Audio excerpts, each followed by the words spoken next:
छह चीजें मनुष्य के हाथ में नहीं है, ये छह चीजें विधाता के हाथ में है। क्या क्या? हानि लाभ। जब हानि होती है तो ये समझो कि ये विधि का कुछ विधान ऐसा रहा होगा। हानि लाभ, जीवन मरण, जस अबजस। कभी कभी व्यक्ति बहुत अच्छा कार्य करता रहता है लेकिन कोई ऐसी चूक हो जाती है जिससे उसके जीवन में अपयश आ जाता है। कभी कभी व्यक्ति के लिए अनायास यश प्राप्त हो जाता है जिसके वो योग्य कदाचित ना हो, फिर भी यश का योग बन जाता है। तो यश और अपयश यह भी विधि के हाथ है।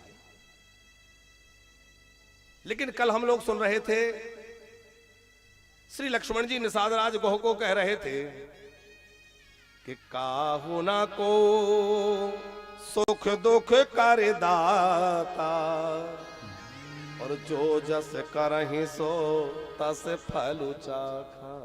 कोई किसी को सुख दुख देने वाला नहीं है। हम अपने कर्मों से सुखी होते हैं, अपने कर्मों से दुखी होते हैं। पर वशिष्ठ जी क्यों कह रहे हैं कि हान लाभ जीवन मरण जस अबजस विधि हाथ? कुछ विरोधाभास लग रहा है, लेकिन विरोधाभास है नहीं। कुछ चीजें विधाता के हाथ है।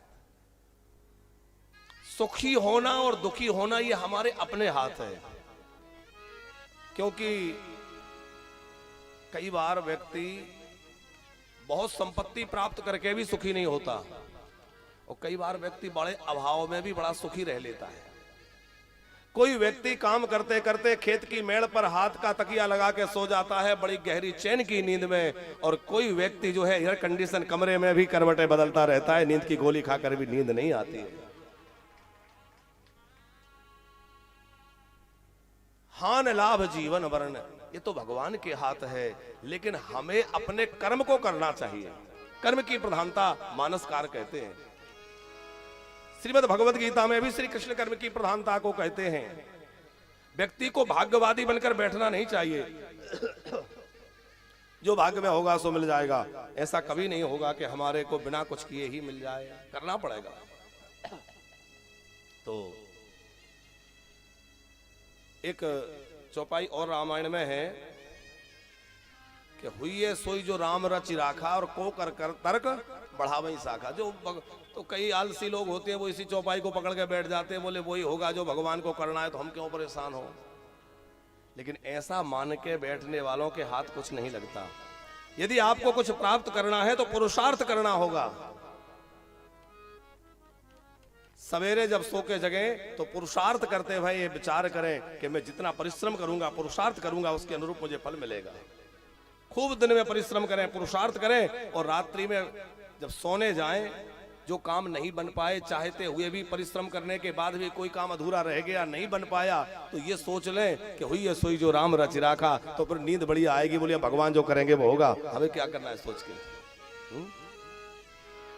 लेकिन हम कई बार उल्टा कर देते हैं, सवेरे से उठ के सोच के बैठ गए हुई है सोई जो राम रचि राखा। नहीं, कर्म करना है।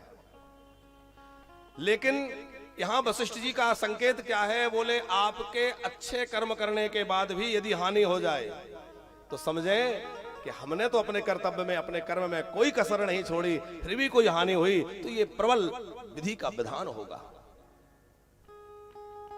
कोई जस अपजस मिल जाए तो ये प्रबल विधि का विधान होगा। देखो जन्मांतर ये संस्कार बहुत दिनों तक चलते हैं, और कई जन्मों के हमारे संस्कार हमारे पीछे लगे हैं। आप देखेंगे कोई बच्चा जन्म लेते ही उसका स्वभाव बड़ा अच्छा है, वो छोटा सा बच्चा है, साल भर का है, 2 साल का है, लेकिन उसका स्वभाव अलग ही लग रहा है। वो संतों को प्रणाम कर रहा है, बार बार मंदिर में जा रहा है, घंटी उठा के बजा रहा है, अभी कुछ जानता नहीं है। और कोई बच्चा ऐसा होता है सिखा सिखा के रह जाओ, उधर जाएगा ही नहीं। तो क्या है? ये पूर्व जन्म के संस्कार हैं, क्योंकि शरीर मरता है, मन नहीं मरता है। अच्छा, कभी आपने विचार किया कि मुक्ति किसकी होती है? श्रीमद् भागवत में माता देवहूति ने भगवान कपिल से पूछा कि मुक्ति किसकी है? मुक्ति शरीर की है कि मन की है या आत्मा की है? किसकी मुक्ति है? आत्मा की मुक्ति है कि शरीर की? तो कपिल भगवान बोले कि आत्मा तो बंधी ही नहीं है, तो उसकी मुक्ति कैसी? चेतन अमल सहज सुख राशि, आत्मा पर कोई बंधन है ही नहीं, तो जो बंधा नहीं है उसकी मुक्ति कैसी? और शरीर मुक्त हो ही नहीं सकता, क्यों? बोले शरीर जो है वो तो नासवान है, या तो भस्मी बन जाएगा या कीट पतंगे खा के उसको विष्ठा बना देंगे।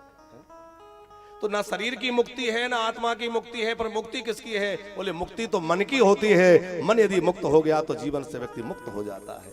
ये मन के ही ऊपर जो वासनाओं की वृत्ति जन्मांतरी है, वही कई बार व्यक्ति के स्वभाव में आ जाती है और वही उसके लिए अच्छे रास्ते पर नहीं चलने देती। उसको सुधारने का साधन क्या है? सो सत्संग करें मन लाई, बस सत्संग करता रहे। सत्संग ही सबसे बड़ा साधन है। दूसरा साधन भगवान का नाम, भगवान का नाम जपता रहे। हानि लाभ जीवन मरण जस अब जस विधिहात, जो कुछ प्राप्त हो रहा है उसको भगवान का इच्छा मान करके करें, लेकिन अपने कर्तव्य में कमी ना करें।